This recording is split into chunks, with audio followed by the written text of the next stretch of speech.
وتسدية إلى آخر الآية.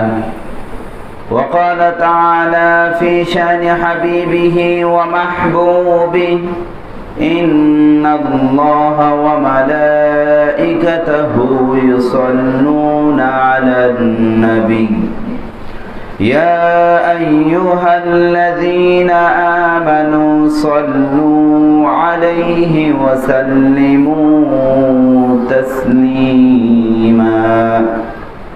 اللهم صل على محمد وعلى آل محمد كما صليت على إبراهيم وعلى آل إبراهيم إنك حميد مجيد. اللهم بارك على محمد وعلى آل محمد كما باركت على إبراهيم وعلى آل إبراهيم إنك حميد مجيد.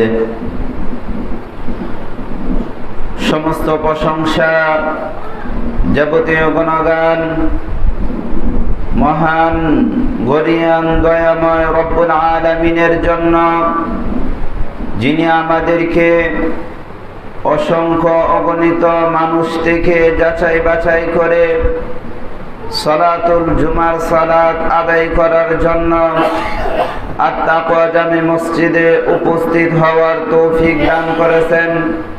সেই রব্বুল আলামিনের দরবারে প্রাণ খুলে শুকরিয়া আদায় করি, আলহামদুলিল্লাহ। অসংখ্য অগণিত লাখো কোটি দরুদ ও সালাম রাসূল সাল্লাল্লাহু আলাইহি ওয়াসাল্লামের উপর, যার আদর্শ বাস্তবায়ন করা, যার দেখানো পথে চলা আল্লাহ রব্বুল আলামিন সকল মানুষের উপর নির্বিশেষে ফরজ করে দিয়েছেন। সেই সরদার খায়রাত আহমদ মুহাম্মদ মুস্তাফা সাল্লাল্লাহু আলাইহি ওয়াসাল্লামের প্রতি দুরূদ ও সালাম, আল্লাহুম্মা সাল্লি আলাইহি আল্লাহুম্মা বারিক আলাইহি।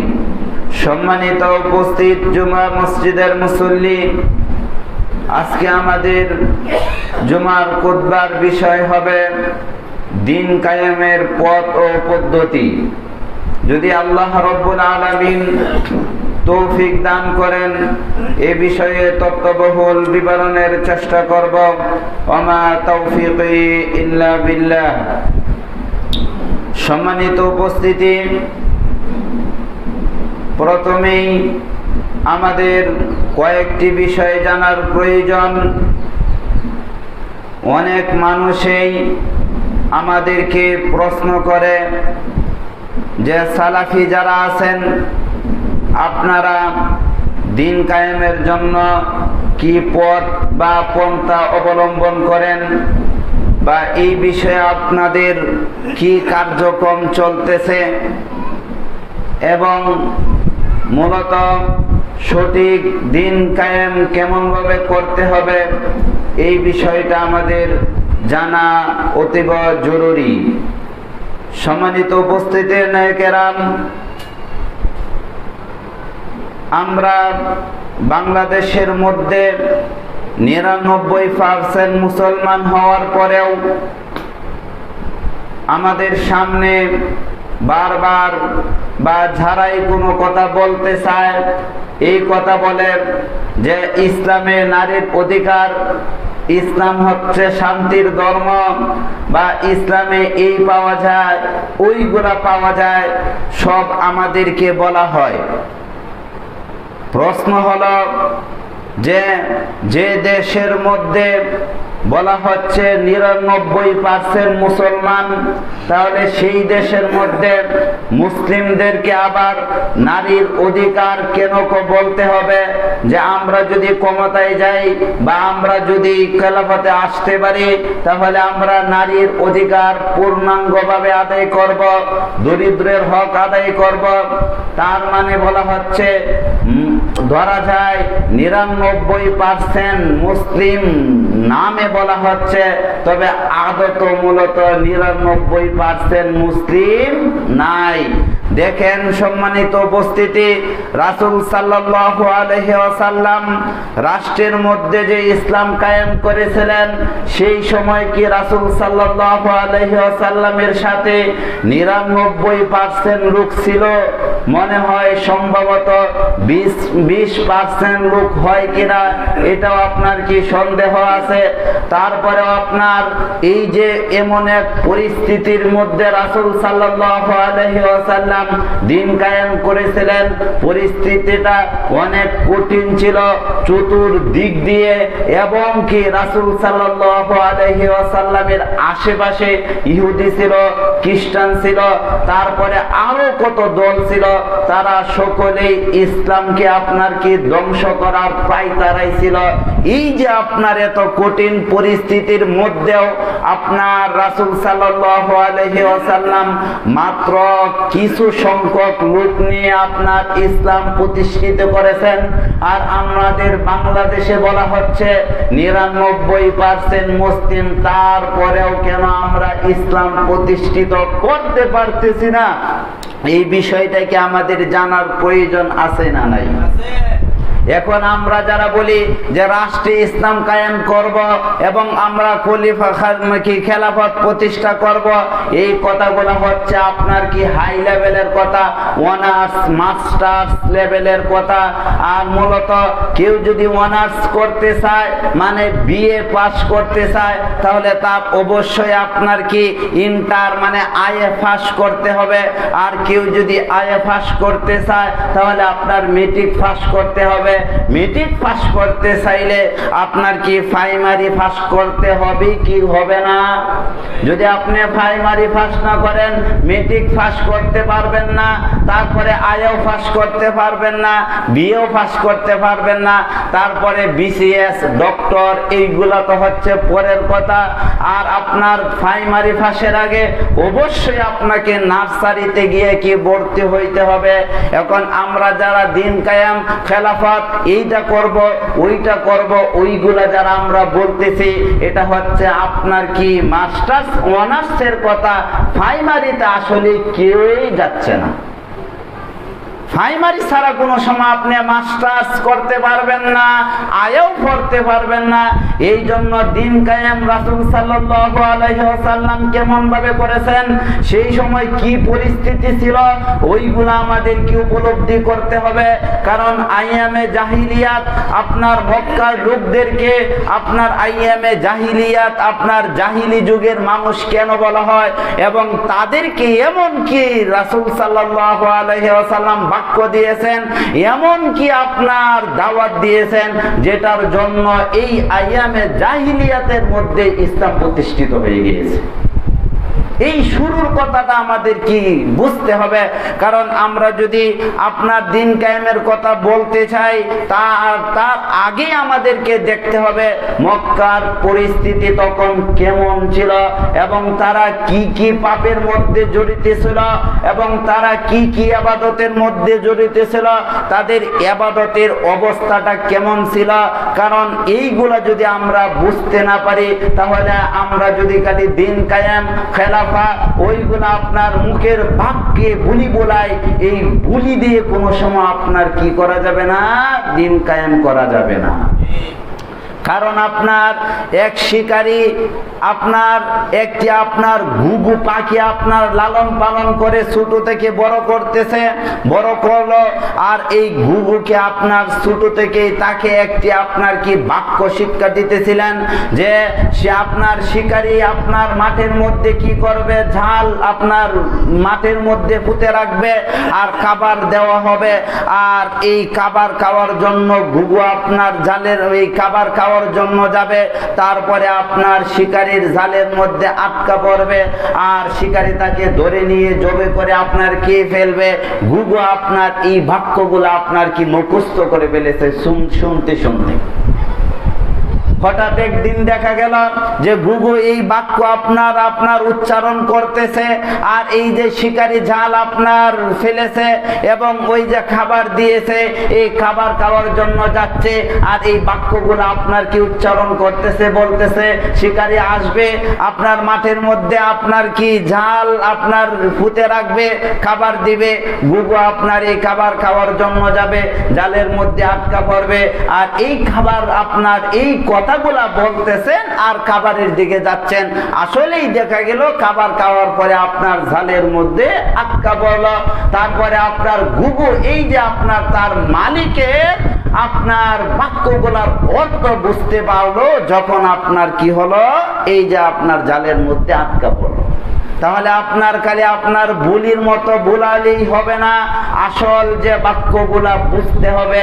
আর যদি আমরা বুঝতে না পারি তাহলে আপনার কি হয়ে যাবে, এই আপনার ঘুঘু পাখির মতো আপনার আটকা পড়ে যাব। তারপরে আমাদের বুঝে আসবে যে আমরা কোথায় ছিলাম। মক্কার তখনকার পরিস্থিতি, তাদেরকে আইয়ামে জাহিলিয়া মানে জাহিলিয়াতের লোক কেন বলা হয়? তখনকার যে আপনার এক নাম্বার যে সবচেয়ে বড় আপনার অপরাধ ছিল, তাদের অপরাধ সবচেয়ে বড় অপরাধ ছিল আপনার তারা কি করত, মানুষকে হত্যা করত। মানে ছোটখাটো ঝগড়া নিয়ে আপনার একজন এক দল আরেক দলের সাথে আপনার মারামারিতে লিপ্ত হয়ে যেত। তাদের মারামারি আপনার যুগ যুগ পর্যন্ত চলে যেত। মানে তারা বলতো যদি তারা যদি প্রতিশোধ নিতে না পারে, তার ছেলেকে বলে যেত, তার ছেলে যদি প্রতিশোধ নিতে না পারে নাতিকে বলে যেত, নাতি যদি প্রতিশোধ নিতে না পারে তার পুতিকে বলে যেত যে আমাদের পৈদাদারা তাদের সাথে যুদ্ধ করে আসতেছে, তুমি তার বদলা গ্রহণ করবে। এভাবে তাদের মধ্যে আপনার মারামারি হানাহানি কাটাকাটি ছিল। মানে আপনার রক্তের কোনো মানুষের মূল্য ছিল না, শুধু আপনার হারাম মাসগুলা ছাড়া আপনার তাদের কাছে রক্তের কোনো দাম ছিল না। যাকেই পাইতো মানে যেভাবেই মন চাইতো এভাবেই তাদেরকে হত্যা করত ঝগড়া লেগে। আরেকটি পাপ ছিল, তারা আপনার সমাজের মধ্যে আপনার কি জিনায় লিপ্ত ছিল। জিনা আপনার এত প্রচলন ছিল এবং এমন ভাবে জিনার প্রভাব সেই সমাজের মধ্যে ছিল, আপনার কোনো আপনার ব্যক্তি যদি আপনার বিবাহ করেছে, বিবাহ করার পরে আপনার তার বউকে তার স্ত্রীকে আপনার এই সমাজের যে তখনকার সমাজের যে প্রধান ছিল আপনার এই যে মেম্বার বা আপনার চৌধুরী সাহেব যেটা বলা হতো, এই প্রধানের কাছে তার স্ত্রীকে পাঠিয়ে দিত। মানে যতক্ষণ পর্যন্ত এই স্ত্রীর পেটে আপনার প্রধানের বাচ্চা না আসবে ততদিন পর্যন্ত তার স্ত্রী আপনার এই গ্রাম প্রধান বা এলাকার প্রধান বাড়ির প্রধানের কাছে আপনার কি থাকতো। রাত্রে এই বাড়ির প্রধান তার স্ত্রীকে আপনার ব্যবহার করত। আপনার যখন এই তার স্ত্রীর পেটের মধ্যে আপনার বাচ্চা চলে আসতো তখন তার স্ত্রীকে আপনার বউ হিসেবে তার বাড়িতে নিয়ে আসতো এবং তারা সমাজের মধ্যে এইভাবে বলা বলি করতে থাকতো, তোমরা কি জানো আমার বউয়ের পেটে আমার স্ত্রীর পেটে কার বাচ্চা? এই যে আমাদের সর্দারের বাচ্চা হচ্ছে আমার স্ত্রীর পেটে। এইভাবে তারা নিজেকে আপনার কি এই নিজেকে সম্মান বোধ করত যে আমার বউয়ের পেটের মধ্যে আপনার কি ওই গ্রাম প্রধানের আপনার কি বাচ্চা। এই যে জিনা দেখেন, এমন কি তাদের জিনা এত প্রচলন ছিল যে আপনার এমন জিনাকারীরা আপনার বাড়ির সামনে আপনার কি নিশান যেমন দেশের পতাকা আছে না, ওইভাবে আপনার পতাকা টাঙ্গানো থাকতো। এই পতাকা দেখে মানুষ এই বাড়িতে আসতো, আসার পরে যখন এই জিনাকারী মহিলার পেটে বাচ্চা চলে আসতো তখন এই মহিলার সাথে যে শত শত হাজার লোক আপনার সাক্ষাৎ করেছে, যখন আপনার এই যে সকল মানুষকে একদিন আপনার এক জায়গায় উপস্থিত করত, উপস্থিত করার পরে আপনার এক বিশেষজ্ঞ আসতো, বিশেষজ্ঞ এসে এই যে আপনার বাচ্চা প্রসব হয়েছে আপনার অভদ্র মহিলার কাছ থেকে এই বাচ্চার চেহারা দেখতো আর এই হাজার লোকের চেহারা দেখতো, দেখে বলে দিত ওটা হচ্ছে আপনার কি মুখলেসের বাচ্চা।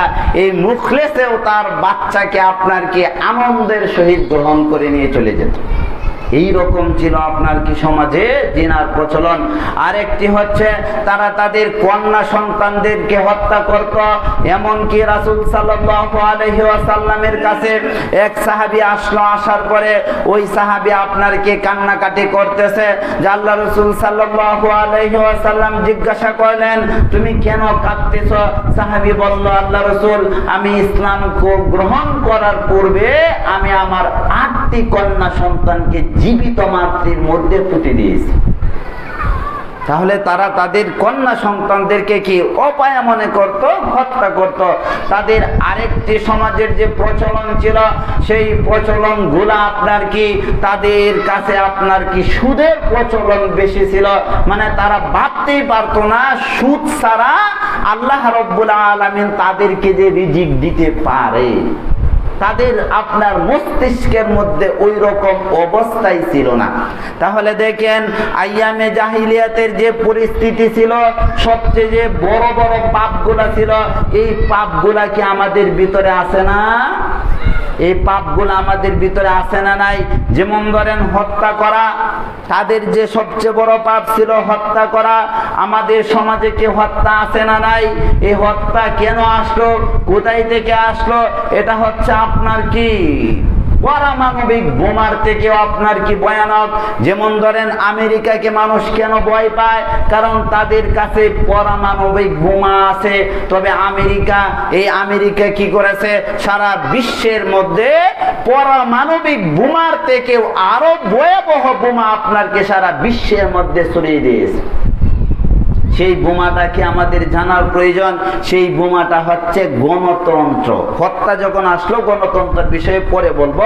হত্যা যখন আসলো এই জন্য বলে দিলাম। আপনার দেখেন পারমাণবিক বোমার থেকে এই গণতন্ত্র বোমাটা হচ্ছে আরো ভয়াবহ। যেমন ধরেন ভাই ভাইকে গণতন্ত্রের জন্য হত্যা করতে আপনার কি হচ্ছে না, পিছপা হচ্ছে না। আপনার কি প্রতিবেশীকে গণতন্ত্রের জন্য হত্যা করতে পিছপা হচ্ছে না। আপনার এলাকাবাসী একদল আরেক দলকে গণতন্ত্রের জন্য হত্যা করতে পিছপা হচ্ছে না। তাহলে এই যে গণতন্ত্র আপনার কি, এটা কি পারমাণবিক বোমা, এটম বোমার থেকেও পাওয়ারফুল আরো বেশি না? আমাদের সমাজে হত্যা আছে, আমাদের সমাজেও খুন আছে। এখন দেখেন এমন পরিস্থিতি হয়েছে যে আপনার এক ছেলে আপনার কি রাত্রে পেট্রোল পাম্পের মধ্যে ঘুমিয়ে আছে, আরেক ছেলে গিয়ে আপনার হাতুড় দিয়ে তার মাথাকে আপনার কি তেতলিয়ে দিচ্ছে। এটাও আমরা কি দেখতে পাচ্ছি। তাহলে আমাদের সমাজে ওই রকম আছে যে আমাদের সমাজে আপনার কি জিনা নাই? আমাদের সমাজেও জিনা আছে। এমনকি তার মা তার পিতা মেয়েকে জিনা করার সুযোগ দিয়ে দেয়। কেমন করে? মেয়ে তার পিতার সাথে তার বয়ফ্রেন্ড বা তার যে প্রেমিকাকে সাক্ষাৎ করার জন্য নিয়ে আসলো, যে আব্বু আমি তার সাথে কি বিবাহ বসবো, দেখো ছেলে পছন্দ হয় কিনা, দেখানোর জন্য নিয়ে আসে না। দেখানোর জন্য নিয়ে আসলে মাই বলে যে বাবা তোমরা বসে গল্প করো, আমি সার ব্যবস্থা করতেছি। তাহলে মাই কি জিনার সুযোগ করে দিল কি দিল না? তাহলে জিনার প্রচলন আমাদের সমাজে আছে। ঘরে ঘরে জিনা, আপনার প্লেটে প্লেটে জিনা, আপনার হোটেলে জিনা, তারপরে আপনার বাংলাদেশে পতিতালয় তো কি আছেই। তাহলে এটার থেকেও আমরা কি পিছপা না? তারপরে আপনার সুদের যে কারবার, আইয়ামে জাহিলিয়াতের যুগে আপনার কি সুদের ব্যবসা ছিল। বাংলাদেশেও কি আমাদের সুদের ব্যবসা আছে না নাই? কারণ আমাদেরও প্রায় 80% লোক তারা ভাবতেও পারে না যে সুদ ছাড়া আপনার কি জীবনে উন্নতি করা যায়। এটা 80% লোক আপনার কি ভাবতেও পারে না। মানুষ এভাবেই বলে যে আমরা তো আপনার কিছু উন্নতি করতে পারি না, তবে সমিতি থেকে টাকা তুলে যদি একটা গরু কিনি, এই গরুটা বছরে লক্ষ টাকা বেচতে পারি। এটা হচ্ছে তাদের আয়ের উৎস। তাহলে তাদের মস্তিষ্কে আপনার প্রবেশে করে নাই সুদ ছাড়াও উন্নতি করা যায়, সুদ ছাড়াও জীবনযাপন করা যায়। তাহলে তাদের অবস্থা আমাদের অবস্থার মধ্যে কোনো পার্থক্য আছে? তাদের অবস্থা আমাদের অবস্থার মধ্যে কোনো কি পার্থক্য আছে? কোনো পার্থক্য নাই। তাহলে তারা আইয়ামে জাহিলিয়াতের লোক ছিল, আমরা কেন মুসলিম? বিষয়গুলো চিন্তা করেছেন কোন সময়? তাদের যে অপরাধ, এই অপরাধগুলাও আমাদের কাছে আছে। আর আমরা মূলত মুসলিম কেন দাবি করি? যে আমরা মনে করতেছি যে আমরা সালাত পড়ি, আমরা কি সিয়াম রাখি, তারপরে কুরবানি করি, হজ করি, মসজিদ নির্মাণ করি, এই কাজগুলো আমরা করি, এই জন্য আমরা হচ্ছে মুসলিম, আমরা হচ্ছে মুক্তিপ্রাপ্ত দল। তবে তারাও তো এই কাজগুলো করত। মক্কার মুশরিকরাও আপনার থেকে আমার থেকে বেশি সালাত আদায় করত। কারণ আল্লাহ রাব্বুল আলামিন বলেন, ওমা কানা সালাতুহুম ইনদাল বাইতি ইল্লা মুকাআ ওয়া তাসদিয়া। কাবা ঘরের কাছে তাদের সালাত হলো শীষ দেওয়া এবং হাতে করতালি দেওয়া। মানে তাদের সালাতের বৈশিষ্ট্য ছিল কাবা ঘরের কাছে যাওয়ার পরে তারা কি শীষ দিত, এই যে আমাদের বাচ্চারা শীষ দেয় না, শীষ দিত আর হাততালি দিত। এটাই তাদের সালাতের নিয়ম ছিল। তারা তো এটা সালাত হিসেবে আদায় করত। তারপরে তারাও কুরবানি করত, তারাও সিয়াম রাখত, তারপরে তারাও মসজিদ আপনার কি নির্মাণ করেছে। আপনি তো সাধারণ মসজিদ নির্মাণ করেন, আর তারা কি করত? তারা কাবা ঘর আপনার পূর্ণ সংস্কার করেছে। যেই ঘরে সালাত পড়লে আপনার কি 1 রাকাতে আপনার 1 লক্ষ রাকাতের নেকি, সেই আপনার ঘর তারা নির্মাণ করেছে। তারপরেও তারা কি জাহিলিয়াতের মধ্যে ছিল, তারপরেও তারা আপনার কি মুশরিক ছিল, তারপরেও তারা জাহান্নামী। আর আমরাও এই কাজগুলাই করতেছি, তাহলে আমরা কেন মুক্তিপ্রাপ্ত দল? এইগুলা বোঝার আছে না নাই? এইগুলা বুঝতে হবে। বুঝতে পারছেন? এইগুলো আপনার কি বোঝার প্রয়োজন। কারণ দেখেন, তারাও যে সিয়াম রাখতো, কুরবানি করত, এইগুলো আপনার কি কোরআনের মধ্যে আছে এবং হাদিসের মধ্যেও পাওয়া যায়। মসজিদ নির্মাণ করেছে, এইগুলো হাদিসের মধ্যে পাওয়া যায়। এবং আপনাদের থেকে আমার থেকে তাদের আপনার বিশ্বাস আরো কঠোর ছিল। কারণ আপনার কাবাঘর যখন তারা পূর্ণ নির্মাণ করে, তখন তারা আপনার কি সিদ্ধান্ত গ্রহণ করলো, এই কাবাঘরের মধ্যে আমরা হারাম টাকা ব্যবহার করব না। আমরা কি সিদ্ধান্ত গ্রহণ করতে পারি যে আত-তাকওয়া মসজিদ যখন নির্মাণ করব, এই মসজিদে আমরা কি হারাম টাকা ব্যবহার করব না? ওই রকম সিদ্ধান্ত আমরা গ্রহণ করতে পারি। যেমন ধরেন, বাংলাদেশের কোন মসজিদের কমিটি আপনার কি তারা কি এই রকম আপনার শক্ত ভূমিকা পালন করতে পারে যে আমাদের মসজিদে কোনো হারাম করে টাকা লাগাবো না, ওই রকম সিদ্ধান্ত নিতে পারে? তাহলে তারা যে সিদ্ধান্ত নিয়েছিল, আমাদের থেকে ইমানের শক্তির দিকে সিদ্ধান্ত বেশি না? তারা তাদের হালাল টাকা মসজিদে এক জায়গায় জমা করলো, জমা করার পরে আপনার মসজিদ নির্মাণ করার পরে দেখা গেল তাদের যে হালাল টাকা দিয়ে আপনার আগে যে কাবা ছিল, ওই কাবার মতো আপনার পুরাটা ওই টাকা দিয়ে হবে না। তারা আবার মিটিং করলো, মিটিং করার পরে কিছু মানুষ সিদ্ধান্ত দিল যে যাও, হালাল টাকা তো লাগাইলাম, এখন আমরা যখন পারতেছি না, তাহলে হারামও আমরা কি লাগিয়ে দেই। তখন আবু জাহেল, উতবা, সাইবা, আপনার আবুল আহাব, তারা এইভাবে বলেছিলেন যে আমরা এই জায়গায় হারাম টাকা ব্যবহার করব না, প্রয়োজন পড়লে কাবাঘর ছোট করে দিব। তাদের কি বিশ্বাস ছিল? হারাম টাকা কাবাঘরে ব্যবহার করব না, প্রয়োজন বললে আপনার কি কাবাঘর শুরু করে দেব। এখনো যারা সৌদিতে যায়, যেটার নাম হচ্ছে হাতিমে কাবা, এটা আপনার ইব্রাহিম আলাইহিস সালামের কাবার অংশ ছিল। তারা টাকা আপনার কি জমা করতে পারে নাই, এই জন্য এই আপনার অতটুক অংশ আপনার কি করেছে, ছেড়ে দিয়েছে। তাহলে দেখেন, তাদের এই অবস্থা ছিল আর আমাদের এই অবস্থা। তাহলে আমাদেরকে রাসূল সাল্লাল্লাহু আলাইহি ওয়াসাল্লাম এই লোকদেরকে কি আপনার শিক্ষা দিলেন, কি দাওয়াত দিলেন, যেই দাওয়াতের জন্য আপনার কি এই যে আপনার তারা আপনার মাত্র কয়েকজন লোক নিয়ে আপনার কি মদিনার মধ্যে আপনার ইসলামী রাষ্ট্র কায়েম করে নিলেন, ইসলাম প্রতিষ্ঠা করলেন এবং তাদেরকে আল্লাহ রাব্বুল আলামিন সাহায্য করলেন। এই বিষয়টা আমাদের উপলব্ধি করতে হবে, জানতে হবে। আপনার প্রথম যে বিষয়টা ছিল, প্রথম বিষয়টা হলো যে আপনার কি রাসূল সাল্লাল্লাহু আলাইহি ওয়াসাল্লাম তাওহীদের দাওয়াত দিলেন। তাওহীদের দাওয়াত দিলেন। আপনি যদি রাষ্ট্রে আপনার ইসলাম প্রতিষ্ঠা করতে চান, জনগণের জন্য আপনার কি জনগণের কল্যাণ চান এবং প্রত্যেক ঘরে যদি আপনার বরকত চান, আপনার প্রত্যেক নারীর যদি আপনার সঠিক অধিকার চান, শিশুদের অধিকার চান, তারপরে আপনার কি গরিব দরিদ্রের অধিকার চান, সর্বপ্রথম আপনাকে আমাকে যে কাজটা করতে হবে, সেই কাজটা হলো আপনার কি তাওহীদ প্রতিষ্ঠা করতে হবে। তাওহীদ প্রতিষ্ঠা মানে কি? যারা আল্লাহ রাব্বুল আলামিনের হক পুরোপুরি ভাবে আদায় করতে পারে না, তারা আবার মহিলাদের হক কেমন করে আদায় করবে? বুঝেন বিষয়টা। যারা আল্লাহর হক ভালোভাবে আদায় করতে পারে না, তারা কি মানুষের হক আদায় করতে পারবে? যারা আল্লাহর হক আদায় করতে পারবে, তারা যদি 3 জনে হয়, আল্লাহ রাব্বুল আলামিন তাদেরকে সাহায্য করবেন। আপনার আসহাবে কাফের ঘটনা, মাত্র কয়জন আপনার যুবক ছিল, এই যুবকদেরকে আল্লাহ রাব্বুল আলামিন কিয়ামত পর্যন্ত উদাহরণ করে রেখে দিয়েছেন। দেখো, আমার সাহায্য আসবে যদি তোমরা সংখ্যাও কম হও, আর যদি তোমরা সংখ্যায় বেশি হও আর আমার হক আদায় না করো, তাহলে আমার সাহায্য আসবে না। তাহলে সাহায্য আসার জন্য প্রথম কি করতে হবে? আপনার তাওহীদ প্রতিষ্ঠা করতে হবে, যেই কাজটা রাসূল সাল্লাল্লাহু আলাইহি ওয়াসাল্লাম প্রথম করেছিলেন, যে সমাজের মধ্যে আপনার কি তাওহীদের প্রচার প্রসার করেছিলেন। আর এই তাওহীদের প্রচার প্রসারের জন্য আপনার মুহাম্মদ সাল্লাল্লাহু আলাইহি ওয়াসাল্লামকে মক্কা থেকে মদিনায় হিজরত করতে হয়েছিল। তাহলে আমরা কি আপনার তাওহীদের দাওয়াত দিচ্ছি?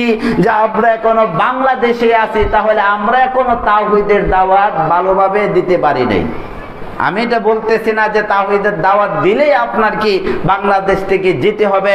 আপনার পরিস্থিতি এরকমই হবে যে সারা আপনার দেশ আপনার বিপক্ষে চলে যাবে। তাহলে আমাদের পক্ষে তো সবাই আছে। এই বিষয়টা আমি বলতে চাচ্ছিলাম না। এখন আমরা শিরিক থেকে কেমন করে বাঁচবো? আপনার ঘরে ঘরে শিরিক, তারপরে আপনার মসজিদে শিরিক, মাদ্রাসায় শিরিক, কিতাবের মধ্যে শিরিক, আপনার এখন কি কোরআনের মধ্যেও শিরিক দিয়ে দিয়েছে। কোরআনের আপনার প্রথমেই তাবিজের আপনার কি নকশা আছে। তাহলে কোরআনের মধ্যেও আপনার শিরিক আপনার ভরে দিয়েছে। তাহলে আপনার এই যে রাষ্ট্রেও তো শিরিক আরো বেশি। তাহলে আমরা কেমন করে আপনার কি আল্লাহর হুকুমত কায়েম করব? এই জন্য আপনার দেখেন শিরিক কেমন করে কিতাবের মধ্যে আছে। আপনার আশরাফ আলী থানভী, ওনার একটি কিতাব হচ্ছে আপনার কি বেহেশতি জাওয়ার। এটা নাম শুনেছেন কি শুনেন নাই? বেহেশতি জাওয়ার। এমন কোন ঘর নাই যারা ইসলাম মানতে চায় তাদের ঘরে বেহেশতি জাওয়ার নাই, এমন কোন ঘর নাই। যদি আপনি বলেন আমার ঘরে বেহেশতি জাওয়ার নাই, আরে আপনি তো নামাজই পড়েন না, আপনি তো মুসলিমই না, তাহলে আপনার ঘরে বেহেশতি জাওয়ার থাকবে মন করে? যারা আপনার কি ইসলাম মানতে চায় তাদের সকলের ঘরে আপনার কি বেহেশতি জাওয়ার আছে। এই বেহেশতি জাওয়ারে আপনার ভূমিকার মধ্যে আপনারা পাবেন, আজকে আপনার নেটে সার্চ দেন যে বেহেশতি জাওয়ার, এই নেটেরা বেহেশতি জাওয়ারের ভূমিকার মধ্যে পাবেন যে আশরাফ আলী থানভীর ওনার জন্মটাই হচ্ছে অলৌকিক ঘটনা। এইভাবে লেখা আছে, ওনার জন্মটাই হচ্ছে কি অলৌকিক ঘটনা। যে আপনার কেমন ঘটনা? যে ওনার যে আপনার মার গর্ভ থেকে যত সন্তান জন্মগ্রহণ করে, সমস্ত সন্তানে আপনার কি হয়ে যায়? মারা যায়। মানে ছেলে সন্তানগুলো আপনার কি মৃত্যুবরণ করে। তখন আশরাফ আলী থানভীর মা আপনার এক বুজুর্গ মানে এক আল্লাহওয়ালার কাছে গেলেন।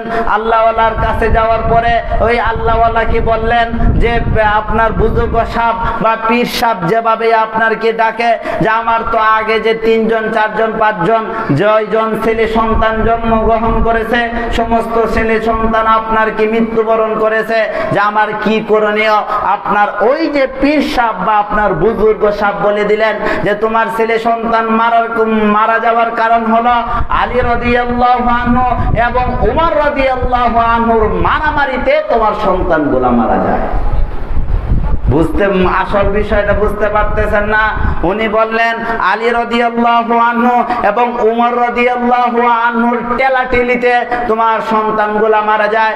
আর একবার যখন কোনো তোমার ছেলে সন্তান হবে তখন আলীর দিকে নিসবত করবে, কারণ এই যে আশরাফ আলী মানে নামের মধ্যে আলী ঢুকিয়ে দিয়েছে, মানে আলীর দিকে নিসবত করে নাম রাখবা, তাহলে তোমার সন্তানগুলা আর কি হবে না? মৃত্যুবরণ করবে না।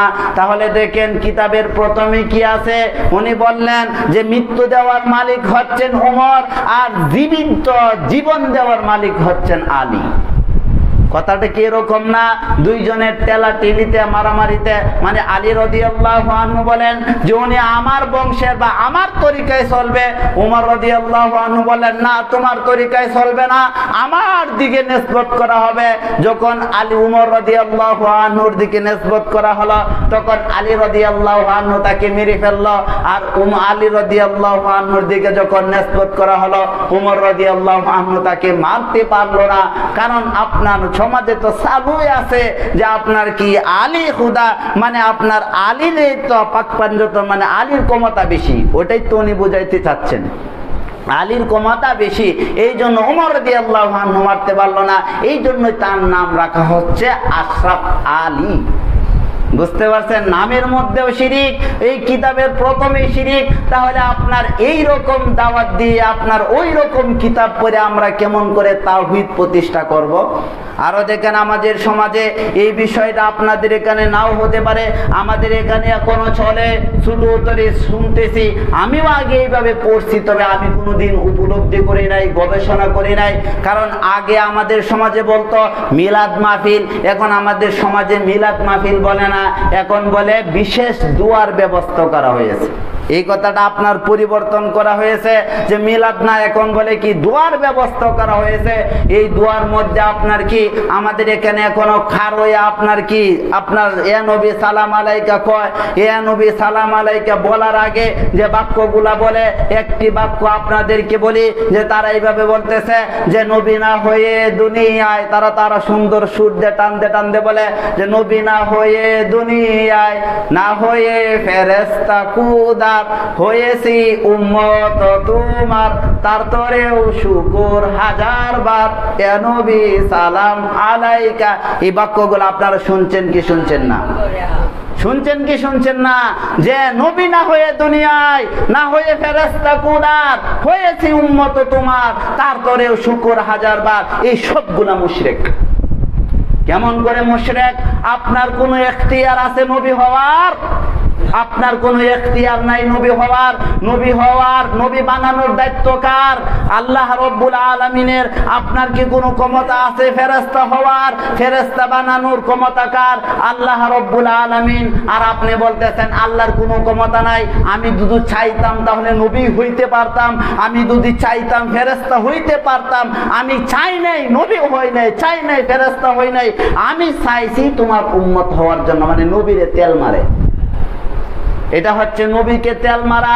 আর এই নবীকে তেল মারতে গিয়ে তারা শিরিক করে। তাহলে মসজিদের মধ্যে শিরিক করতেছে না? বুঝেন বিষয়টা? আমরা ক্ষমতায়, রাষ্ট্রে ক্ষমতায় খেলাফত কায়েম করব, দিন কায়েম করব, শিরিক থেকেই তো আমরা বাঁচতে পারতেছি না, শিরিক থেকে বাঁচতে পারতেছি না। তাহলে আপনি কেমন করে দিন কায়েম করবেন? কেমন করে আপনার কি রাষ্ট্রে আপনার কি দিন প্রতিষ্ঠা করবেন? উদাহরণস্বরূপ বলি, আপনার দেখেন ইউনূস আপনার কি ক্ষমতায় আসার পরে অনেক শব্দ বলেছে যারা বাংলাদেশ থেকে টাকা চুরি করেছে তাদের বিচার হবে, যা বলেছে বাংলাদেশে যারা হত্যা করেছে, আবু সাইদকে যারা হত্যা করেছে তাদের বিচার হবে, নারীর অধিকার হবে, এই হবে সেই হবে, কত বাক্য বলেছে। জনগণ কোনো কিছু করেছে? জনগণ কোনো কিছু করে নাই। ইউনূস কালকে যদি বলা হয় বাংলাদেশের মাজার চলবে না, বাংলাদেশে আপনার কি পতিতালয় চলবে না, কালকে ইউনূসকে আপনার কি নামিয়ে দেওয়া হবে। বুঝতে পারছেন বিষয়টা? তাহলে ক্ষমতায় গেলে কাম হবে না। এই জন্য আমাদের রাসূল সাল্লাল্লাহু আলাইহি ওয়াসাল্লাম কি আপনার শিক্ষা দিয়েছেন? এই শিক্ষাটা হচ্ছে আসল। তাদেরকে আপনার কি তাওহীদের শিক্ষা দিয়েছেন। তাওহীদের শিক্ষা দেওয়ার পরে দেখেন বেলাল রাদিয়াল্লাহু আনহু যখন আপনার কি তাওহীদের দাওয়াত পান, তাওহীদের আপনার দাওয়াত পান, তাওহীদ গ্রহণ করেছেন, তখন বেলাল রাদিয়াল্লাহু আনহুকে আপনার কি উত্তপ্ত বালুর উপরে আপনার কি চিৎ করে শুয়ে রেখে আপনার বুকের উপর পাথর দিয়ে রেখেছে, এবং বেলাল রাদিয়াল্লাহু আনহুকে বলতেছে তুমি লাতকে প্রভু হিসাবে গ্রহণ করো, উজ্জাকে প্রভু হিসাবে গ্রহণ করো, মানাতকে প্রভু হিসাবে গ্রহণ করো। বেলাল রাদিয়াল্লাহু আনহু বললেন না, আহাদ আহাদ আহাদ, আমি আল্লাহ রাব্বুল আলামিনকে এক রূপে গ্রহণ করব, আল্লাহই হচ্ছেন আমার কি আপনার প্রভু। এই যে বেলাল রাদিয়াল্লাহু আনহুকে এত কষ্ট দিয়েছেন, তারপরে আপনার কি বেলাল রাদিয়াল্লাহু আনহু দিন থেকে একটু পিছপা হন নাই। এটা হচ্ছে তাওহীদ। তাহলে আমরা দিন কায়েমের জন্য সর্বপ্রথম যে আপনার কাজটা করতে হবে এটা হচ্ছে তাওহীদ প্রতিষ্ঠা করতে হবে। এখন দেখেন যারা বলে যে আমরা দিন কায়েম করব, যদি আমরা ক্ষমতায় যেতে পারি ইসলামী স্টেট করব, ইসলামী আইন আপনার করব। আরে তুমি কি ইসলামী আইন করবা? তুমি তো পূজায় গিয়ে আপনার কি তন্ত্রমন্ত্র পাঠ করো। তুমি ভোট পাওয়ার জন্য হিন্দুদেরকে বলতেছ তোমাদের পূজাও ঠিক আছে, আমাদের ঈদও ঠিক আছে। বুঝতে পারছেন বিষয়টা? এই যে সময় শেষ হয়ে গেল, মাত্র মূল আলোচনায় আসছিলাম, আসা হয়েছে, তারপরে এই সময় শেষ। আমরা যখন বলেছি আগে পড়ব আলোচনা আপনাদের যদি শোনার প্রয়োজন থাকে আগে আসবেন। যাক, তাহলে আপনার ইসলামিক রাষ্ট্র কায়েম করতে গেলে প্রথম কি করতে হবে? তাওহীদ প্রতিষ্ঠা করতে হবে। আপনাকে আল্লাহ রাব্বুল আলামিন ইসলামী রাষ্ট্র কায়েমের জন্য পাঠানি। আল্লাহ রাসূল সাল্লাল্লাহু আলাইহি সাল্লাম কি ইসলামী রাষ্ট্র কায়েম করেছেন? আপনার কেন করেছেন, কখন করেছেন? যখন আপনার মানুষ মানতে চায় তখন মদিনায় রাষ্ট্র কায়েম করেছেন। তারপরে যত যুদ্ধ হয়েছে আপনার কি ইসলামকে টিকিয়ে রাখার জন্য, ইসলামকে টিকিয়ে রাখার জন্য যত যুদ্ধ হয়েছে, যতদিন পর্যন্ত জনগণে মানতে চায় নাই ততক্ষণ পর্যন্ত উনি রাষ্ট্র কায়েম করে নাই। মক্কাতে ছিল, রাষ্ট্র কায়েম করে নেই। মদিনাতে আসলো, আসার পরে দেখে যে কয়েকজনে আছে তারা মানতে প্রস্তুত, জীবন দিতে প্রস্তুত, তখন আল্লাহ রাসূল মদিনাকে ইসলামী রাষ্ট্র ঘোষণা করলেন। এখন ইউনুস যদি আপনার কি ঘোষণা করে মানতে প্রস্তুত আছে? কেউ মানতে প্রস্তুত না। যা গণতন্ত্র এবং ইসলাম ওইগুলার যে আপনার কুফল এবং গণতন্ত্র এবং ইসলামের মধ্যে যে পার্থক্য আছে এইগুলা যদি আমরা সুযোগ পাই সামনের জুমায় ইনশাল্লাহ কি বলবো। তবে আল্লাহ রাব্বুল আলামিন আমাদেরকে বোঝার মতো তৌফিক দান করুন। সকলে বলি আল্লাহুম্মা আমিন। লাইভটা কেটে দাও। আকুলু কাওলি হাযা আস্তাগফির।